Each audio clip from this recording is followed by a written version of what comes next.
Muaz and moms cooking চ্যানেলে আপনাদের সবাইকে স্বাগত। আজকে আমি শীতকালীন খুবই সুন্দর একটা রেসিপি আপনাদের সামনে উপস্থাপন করব। আর এই রেসিপিটা শীত থাকতে অবশ্যই একবার ট্রাই করবেন। একদম মুখে লেগে থাকার মতো খুবই সুন্দর একটা রেসিপি। আসসালামু আলাইকুম বন্ধুরা, আশা করছি সবাই ভালো আছেন। আমি জাকিয়া সুলতানা পাঁচবিবি থেকে বলছি। তো প্রথমেই দেখতে পাচ্ছেন এখানে আমি একটা ফুলকপি নিয়েছি। আর ফুলকপিটা এতটা ফ্রেশ ছিল আর এতটা সুন্দর লাগছিল দেখতে, একদম তরতাজা। আমি ছোট ছোট পিস করে এরকম করে কেটে নিচ্ছি। টুকরোগুলো খুব বেশি বড় করছি না, মিডিয়াম সাইজ করে কেটে নিচ্ছি। একইভাবে আমি সবগুলো কেটে নিয়েছি। আর আমি এর সঙ্গে আলু অ্যাড করব, সেই জন্য আমি নতুন আলু অ্যাড করছি। নতুন আলুটা আমি একটা চা চামচ দিয়ে পাতলা যে চোচাটা আছে উপরে বা খোসাটা আছে সেটা আমি ছিলে নিচ্ছি। একইভাবে আমি সবগুলো আলুই ছিলে নেব আর পরিষ্কার করে নেব। আর এখানে আমি আলুগুলো প্রথমে চাকা চাকা করে কেটে নিয়েছি, তারপরে মাঝখান থেকে একটা ফালি দিয়ে খুব সুন্দর করে কেটে নিচ্ছি।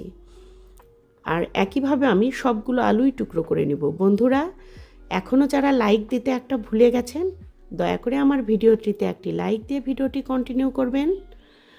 আর এখানে আজকে আমি মাছ নিয়েছি, 3টা মাছের মাথার অংশ আর 4টে রিং পিস, মোট 7 পিস মাছ আছে। আর এখানে আমি কুমড়ো বড়ি ভেজে নিচ্ছি। আমরা এখানে কুমড়ো বড়ি বলি, সাধারণত এটা মাসকলাইয়ের সঙ্গে বা বিউলির ডালের সঙ্গে চাল কুমড়া যেটা থাকে বা জালি কুমড়া সেটা বেটে এই বড়িটা তৈরি করা হয়।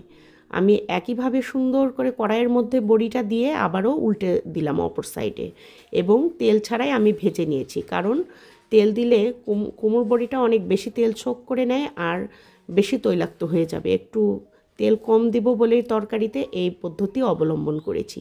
চাইলে আপনারা তেলেও ভেজে নিতে পারেন। আর একটা কড়াইয়ে আমি সর্ষের তেল দিয়ে পেঁয়াজ ভাজতে শুরু করেছি। একটুখানি গোটা জিরা ফোড়নে দিয়েছি। আর চুলার জালটা একটু হালকা রেখে এখানে আমি একটা মশলা তৈরি করে নিচ্ছি।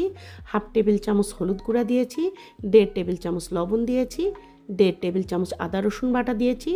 আর মরিচ আমি ওই উঁচু করে 1 টেবিল চামচই হবে, হাফ করে 2 বার দিয়েছি। পানি দিয়ে দিলাম একটু, দিয়ে মশলাটা গুলে নিলাম। এতে করে বাটা মশলার মতো একটা টেস্ট আসবে। আর সুন্দর করে গোল্ডেন কালার করে ভেজে নিয়েছি পেঁয়াজটা, আর তার মধ্যে মশলাটা দিয়ে দিলাম। আর মশলার বাটিটা ধুয়ে একটুখানি পানি অ্যাড করেছি। খুব সুন্দর করে মশলাটা কষিয়ে নিতে হবে। মশলাটা কষিয়ে নিয়েছি খুবই ভালোভাবে। আর এর মধ্যে মাছের মাথা দিয়ে দিলাম। মাছের মাথার 3টা অংশ দিয়ে দিয়েছি, দিয়ে মশলার মধ্যে ভালোভাবে গড়িয়ে নিচ্ছি, যাতে ভালোভাবে ভেতর পর্যন্ত মশলা ঢুকে যায়। তারপর মাছের রিং পিসগুলো মশলার মধ্যে দিয়ে আবারও মশলা মাখিয়ে নিলাম আর একটুখানি পানি অ্যাড করে ঢাকনা দিয়ে ঢেকে দিলাম। আর মাছটা কষানো হয়ে গেছে। যেহেতু তেলাপিয়া মাছ অত্যন্ত নরম মাছ, বেশিক্ষণ কষালে আবার ভেঙে যাবে, নরম যেহেতু খুব দ্রুত এটা সেদ্ধ হয়ে যায়। তাই মাছটা আমি উঠিয়ে নিচ্ছি। গ্রেভির মধ্যে থেকে একটা একটা করে সবগুলো মাছ তুলে নিয়েছি। আর ওই যে গ্রেভিটা থাকলো মশলার, ওর মধ্যেই আমি সবজিগুলো দিয়ে দিলাম। আর সবজিগুলো দিয়ে খুব ভালোভাবে মিশিয়ে নিচ্ছি। আর বাড়তি পানি না দিয়ে এই গ্রেভিতেই সবজিগুলো সিদ্ধ করে নেব। আর বন্ধুরা, আজকে যদি আমার চ্যানেলে নতুন হয়ে থাকেন, দয়া করে একটি সাবস্ক্রাইব করে দিতে যেন ভুলবেন না। আর সবজিগুলো খুব ভালোভাবে এখন সিদ্ধ হয়ে গেছে। আর এখন মাছ দিয়ে দিলাম। আর মাছ দেওয়ার পরে বেশ খানিকটা ঝোল দিতে হবে, একটু বেশি বেশি করে। সাধারণভাবে আমরা তরকারিতে যে রকমভাবে ঝোল দেই তার চাইতে বেশ অনেকটাই বেশি ঝোল দিতে হবে। কুমড়ো বড়ির তরকারিতে এভাবেই ঝোল দিতে হয়। তো এরকম করে একটু বেশি বেশি করে ঝোল দিয়ে নিলাম, দেখতেই পাচ্ছেন। আর এখন আমি ফ্রেশ ধনেপাতা কুচি দিয়ে দিলাম উপর থেকে। আর ধনেপাতা কুচিটা দিয়ে তারপরে আমি এখানে একটুখানি লবণ কিন্তু অফ ক্যামেরায় চেখে নিয়েছি।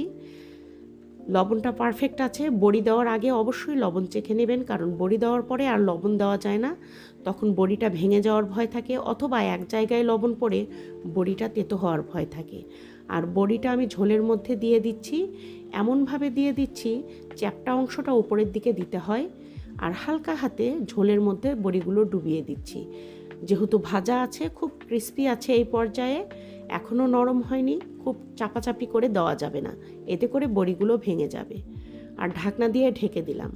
পরে অবশ্য ওই ঢাকনাটাতে হয়নি, ঢাকনাটা চেঞ্জ করতে হয়েছে। আর দেখেন এতটা সুন্দর হয়েছে, পুরা রান্নাঘর সুঘ্রাণে ভরে গেছে আর বড়িগুলোর আকৃতি দ্বিগুণ হয়ে গেছে। তো এখন বলে রাখছি, যে বন্ধুরা আমার চ্যানেলে আজকেই নতুন সাবস্ক্রাইব করেননি আমার চ্যানেল, দয়া করে একটি সাবস্ক্রাইব করে পাশে থাকা বেল আইকনটি বাজিয়ে অল অপশনে একটা ক্লিক দিয়ে দিবেন। আর যারা এই কাজটা আগেই করেছেন তাদেরকে অসংখ্য ধন্যবাদ। আর ভিডিও ভালো লাগলে লাইক কমেন্ট শেয়ার দিতে যেন ভুলবেন না। তো বন্ধুরা, শীত থাকতে একবার অন্তত এই রেসিপিটা ট্রাই করুন, মুখে লেগে থাকার মতো রেসিপি। আজ বিদায় নিচ্ছি, আল্লাহ হাফেজ।